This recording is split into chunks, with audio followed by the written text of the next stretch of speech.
Hi everybody, I'm Teresa. That's David. He's over there in the Jeep. We're retired and road tripping. We just pulled into Marysville, Kansas. Here's our spot. We've got free camping with electricity. I think you can stay here 4 nights. We are going to stay 2. I wanted to show you what I'm working on here. I was in the camper and I was like, man, I wish we had some tea. So I got digging. I thought I had some instant tea, which I don't, but I had these tea bags. I don't have a big jar, but I got this little kettle. So I'm going to put that in there and I'm going to see if we can have tea later on tonight. I found a black squirrel. It's right there. He's trying to blend in with the tree. According to small town folklore, in 1912, a traveling carnival passing through Marysville, Kansas had a cage of black squirrels as a sideshow attraction. A young boy wanting to free the caged critters released them into the park where they flourished and quickly grew in numbers.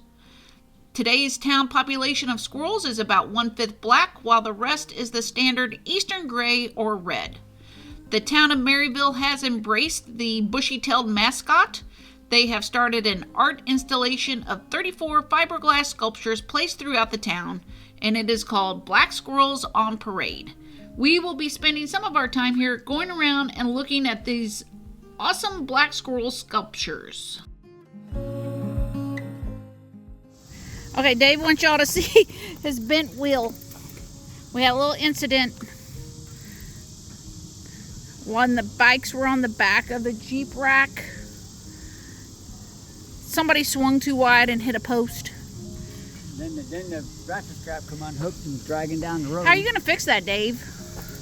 Block of wood and a hammer, probably. All right, we're just out driving around exploring Marysville, Kansas, which they had a plaque when we drove in said Kansas's best small town. So we're checking out.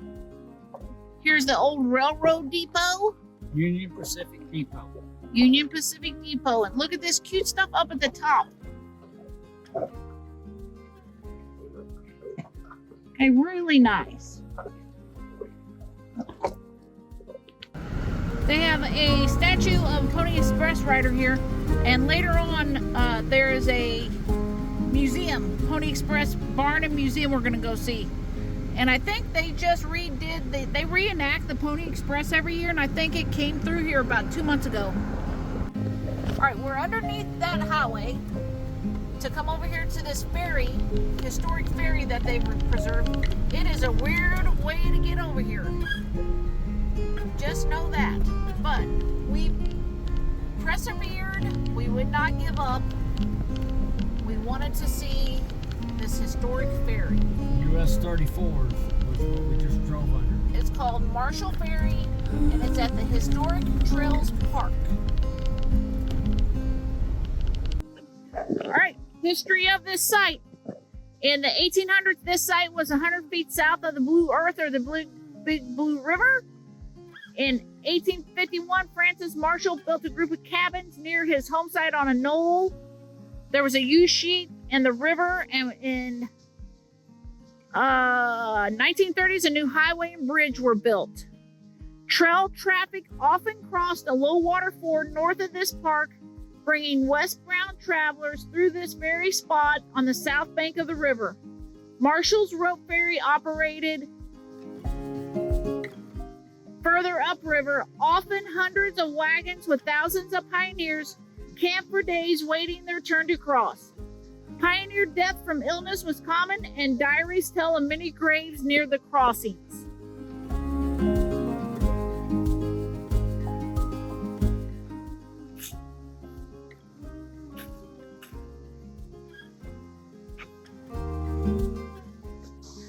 This is a replica of the craft used by the pioneers, Pony Express riders, and other trail travelers. Immigrants were among the first to cross the Big Blue River on the original Frank Marshall ferry, paying up to $5 per wagon and 25 cents per head of livestock to cross. The original ferry was located 1,200 feet northwest of here from 1851 to 1864 until when a bridge was built.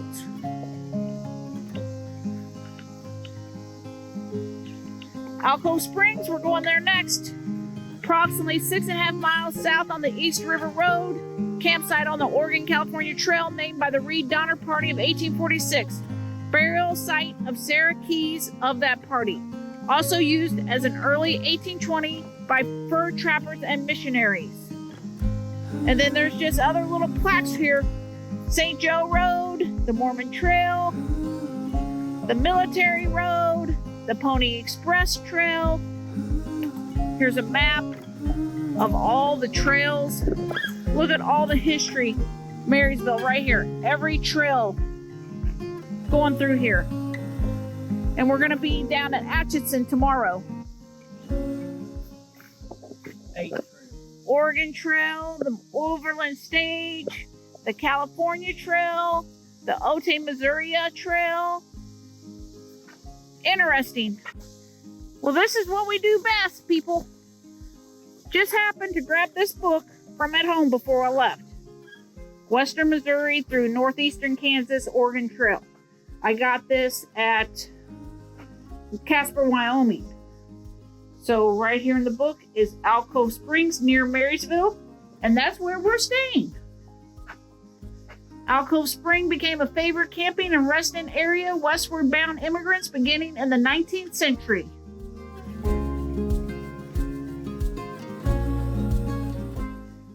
This book says it's a significant historic site on the Oregon Trail.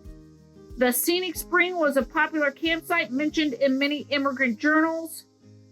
Immigrants left the tall grass prairie and entered the short grass plains. I am going to go ahead and video all of these little things because actually David does like going back and reading them all because I don't have time to read it all. So if you're doing that and you need to, just pause it and you can read.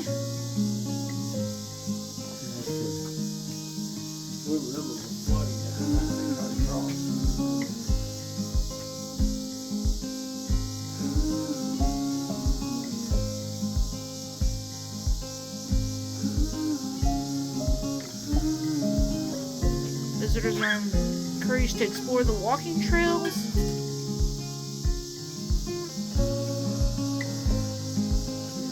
It figures it's like 85, 90 out here. Maybe hotter than that by now.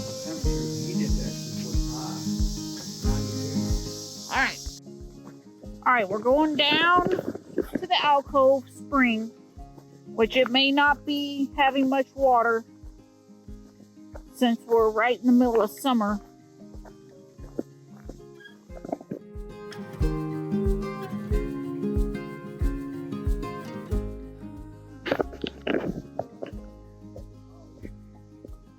Alright, it's not very far from the parking lot. Alcove Spring. There's a homestead that way, which we are not going to. We're going to be lucky if we get the dog back to the Jeep. Immigrants on Oregon and California Trail face many obstacles: scarcity of water and food, sickness, rough terrain, and harsh weather, to name a few. Sanctuaries like Alcove Spring offered a respite from the daily hardship from trail travel. Wagon trains often camp near the spring while waiting for swollen rivers of the Blue River to drop. Immigrants carved their names in the rocks surrounding the spring, and many of these carvings are still visible today. Edwin Bryant, a member of the ill-fated Donner Reed Party, gave the spring its name. Members of the party carved the name into the stone in the trees. All right, I'm going to go look for it. You got a drink. I'm just looking for people that have carved something into the rock. Might be something carved right there. Oh, there is. Here's some stuff carved right here.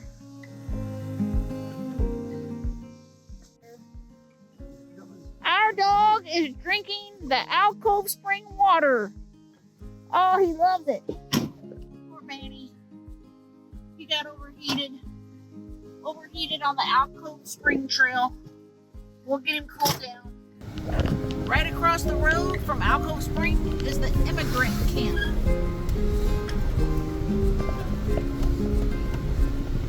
You can definitely see, like, right here is one, and right over here is one. I don't know if the camera's picking it up, but right here, you can see it. Okay, we're gonna come over here.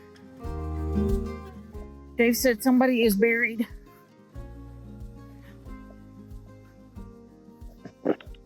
Lost along the way. Stranded by heavy flooding on the Big Blue River, 100 members of the Donna Reed Party camped here for several days in May of 1846. Sarah Keys, James Reed's mother-in-law, was feeble and ill, still traveled with them while camped here. Sarah's illness got worse. She died on the morning of May 29th. Her party fashioned a coffin of a gravestone, later rest short distance away. See that? See that sign right up there? It's marking the trail. Right here. Here's a wider view. This is interesting.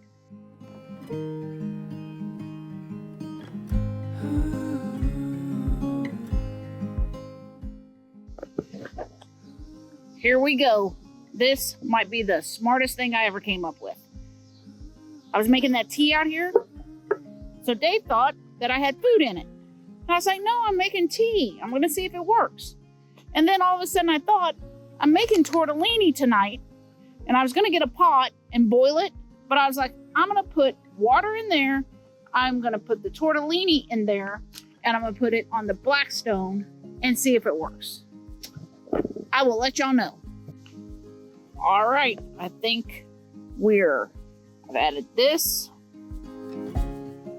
Cooking the tortellini in the pot worked. So we are getting ready to do some chowing down here. It's hot. Yeah? What do you think? Good. I think the only thing that I might add is some artichoke. But so far, I think we love it. Y'all don't know how unusual this is. I just had to get a video. I had to throw the brakes on. The sun is coming through the train station windows.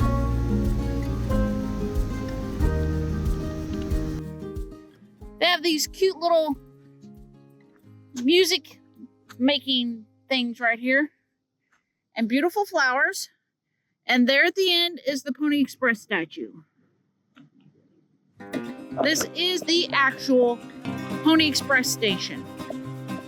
Entered on the National Register of Historical Places in 1978. This barn, a Pony Express station of 1860-61, stands on the original site. Here, courageous Pony Express riders changed mounts as they carried the overland mail through 1,966 miles of territory. Now 8 states. They just closed. Let's see what it says up here. 10 to 4, 12 to 3, $10. Nothing.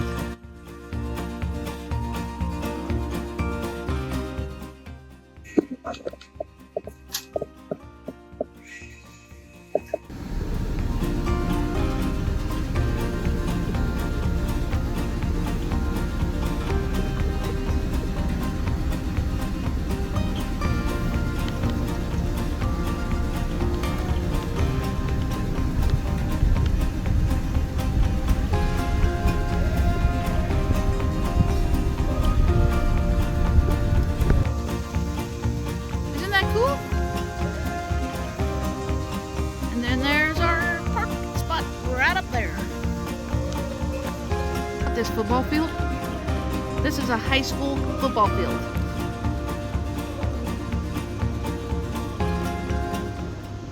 Also located at the park is a sod house, an old school, a train, a locomotive train that is stationed here. Very interesting stuff. Historic Courthouse Museum. We might come up here tomorrow. I think Dave said it was $5 a piece. I have a feeling that might be worth it. The Coster House Museum and Gardens.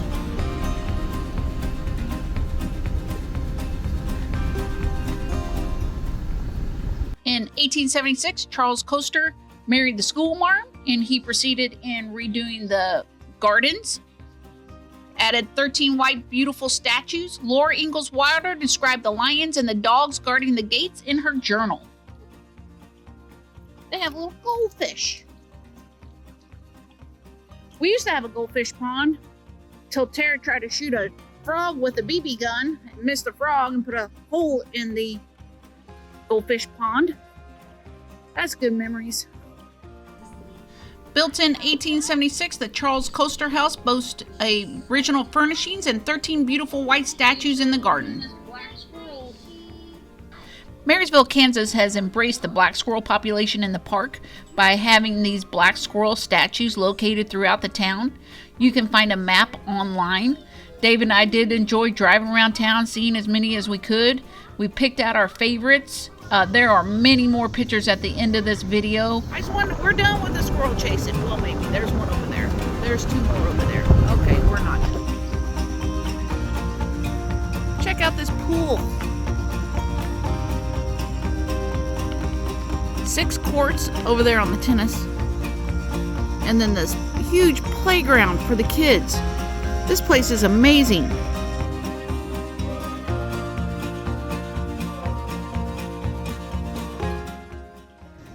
Y'all remember this little Mexican squirrel?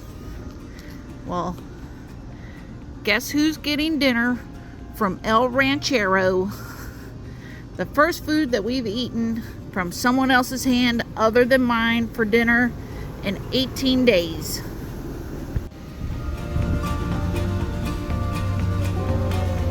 Here we go. Oh, this looks delish. Oh, and I ordered some flan. Oh, nice. All right, we're going to let that cool a little bit because it's really hot. While we're doing that, we're going to put an end to this video. Dave is about ready to put 2 more states up. Hang on, I got to go get them.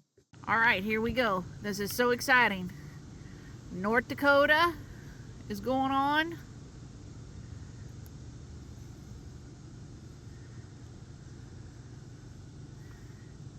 And Montana.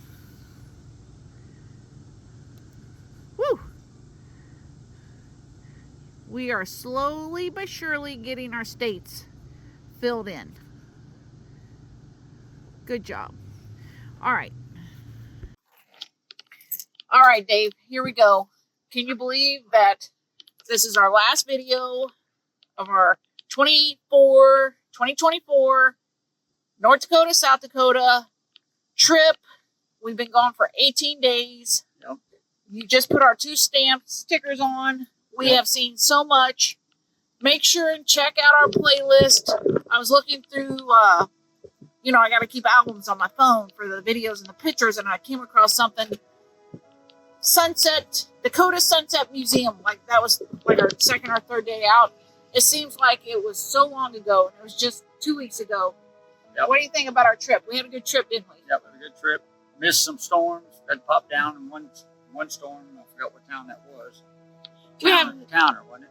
Yeah, Towner. We had a pop down. That county was under a tornado warning, and it was looking like it was coming right toward us. Just missed us by a So mile. we did go. We had hail.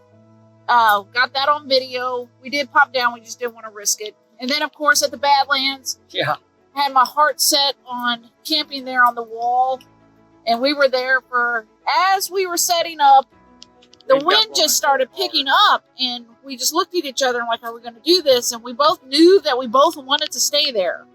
So Dave says, hey, if I turn the truck so that the wind goes the length of the truck instead of sideways, maybe we'll be all right. So I was like, all right.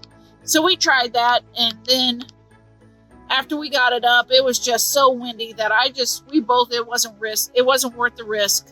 So that's when we ended up camping with cows Down by the pond. down by the pond. And that was actually pretty cool in itself. That the whole Badlands was amazing. Teddy Roosevelt National Park was amazing. Both of them Badlands, but different in every way. Well, we only had to drive up a little over a 1/4 mile to get back up there to the walls. wasn't that in the long road back to the south. Yeah, we wanted to go up to the wall. We had a full moon, so we got some pictures of that. But Teddy Roosevelt, the buffalo just surrounded us. Yeah. The Badlands were interesting. I thought that the northern Badlands at Teddy Roosevelt were more dramatic than the southern unit. And then we come down to the Badlands in South Dakota, and those Badlands are just amazing. Yep. Like, you literally get to drive right through them. Like, it was amazing. The levels. Top plateau down to the bottom, river bottom, is 350 feet drop. It goes down through a pass. The colors, like, there was parts where it was yellow, greenish, purplish, orangish. And then the banks were red, gray, white, almost white. Those extremes, you see the lines in the white. It was amazing. We've had an amazing trip. We are ready to skedaddle ourselves home, though. We miss our little grandbabies. I don't see how people do this full time. Like, I don't know how people can be. I guess if you're full time, you have to come back home every once in a while. You just don't live in a house. There's just no way you could leave your family. Like, we've been Snapchat videoing, and I'm just ready to lay a hug on all of them. Yep. All right, well, Dad, Dave, if there's nothing else, you ready to put an end to this one? Yep. You got anything else you want to add? And nothing I can think of right now. 2024, baby. Yep. What a great trip. And you know what? The trepidation at the end of a trip like this, normally I feel the pressure of going home, and I'm like, oh, I don't want this to end, because we have just had, things haven't went perfect, but every problem that we've had, we've fixed it. Yep. We're still moving. This time, I have no trepidation going home. I don't have to go back to work in August. So it's been a great trip. I am so looking forward to where this trucking camper will take us next. Yep. All right, nothing else, Dad? Nothing I can think of. All right, America's beautiful. Get out and see it. Like, subscribe if you want to. We'll see you on the road.